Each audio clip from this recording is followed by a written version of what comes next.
Hello, everyone. Welcome to Therapy Clips with Dr. O. Today, our focus will be on the fight or flight response. It all ties in to the stress response. It's like this. You're sitting in the room, quiet and unaware that anyone is coming into the room. They walk into the room, but they slam the door behind them. And guess what? You're jumpy because you didn't recognize the person was going to be in the room, and you were not prepared for the slamming of the door. It startled you. That is the fight or flight response. You don't know whether or not to jump up and fight. It's a survival mechanism. Or to flee. Flee, flight, same thing. So that means, should I stand there and fight or should I run away? That's what's going on inside of you. Another example is you're crossing the street. A bus is coming and it's coming rapidly. It scares you and you start to run because you want to get out of harm's way. You're feeling symptoms in your body. And that is the fight or flight response. Okay, so here we go. What happens in the fight or flight response?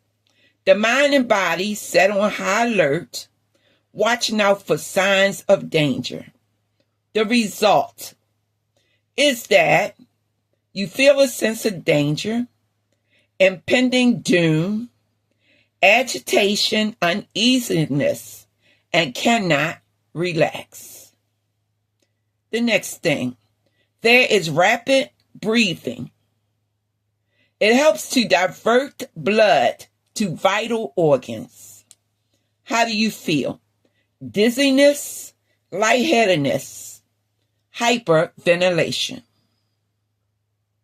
Next on the list, tunnel vision. Peripheral vision is diminished so that sight is centrally focused on any danger. Pupils of the eyes widen to let in more light. How do you feel? Eye strain, fear of going blind, blurred vision, spots in front of your eyes, sensitivity to light, feelings of unreality. Next, adrenaline increased heart rate, sending blood to major muscle groups to prepare for action.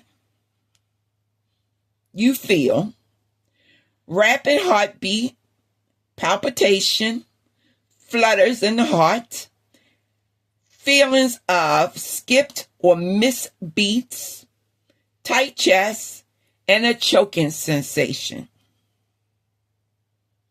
Next, increase in sweat so that the body does not overheat.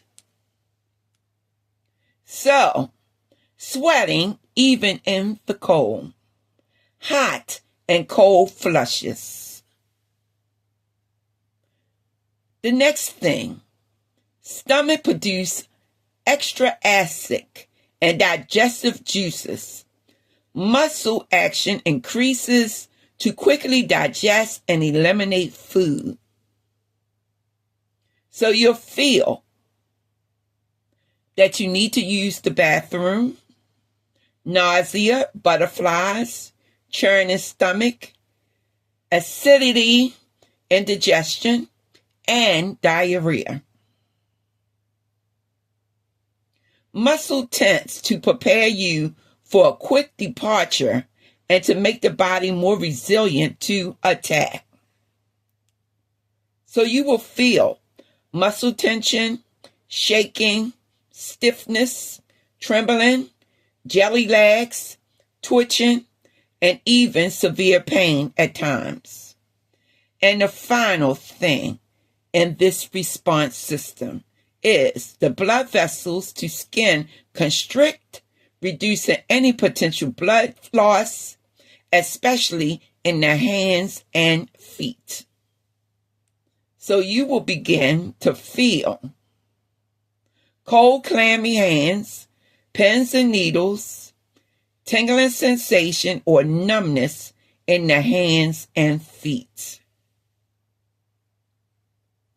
So, in general, the fight or flight response happens in our bodies and brains when we feel there is danger or threats of danger.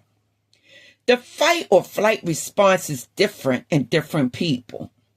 There are many things that can happen when someone has this type of a response.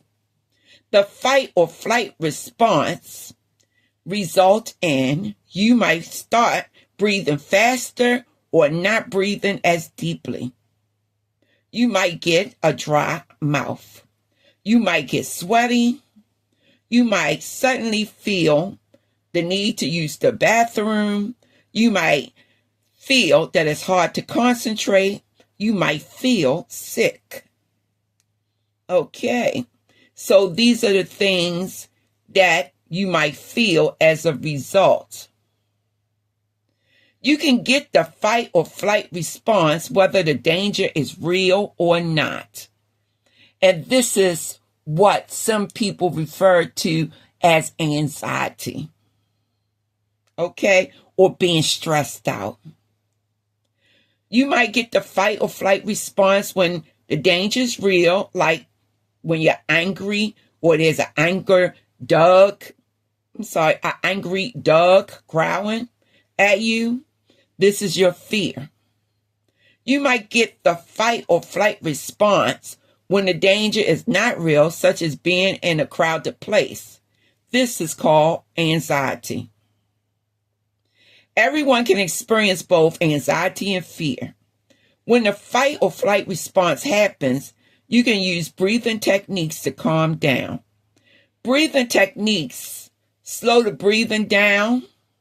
Breathing techniques send a signal to your brain that the danger and anxiety has passed. Breathing techniques take time and practice to be effective. So please, practice your breathing techniques on a regular basis so that when this happens in your life, some type of idea that there's some type of danger in the environment, but there's nothing but anxiety, calm yourself down by breathing. And we do know about breathing exercises. And later this week, we will talk about a new type of breathing exercise. With that being said, I want to thank you for your time. And as always, I want you to be blessed.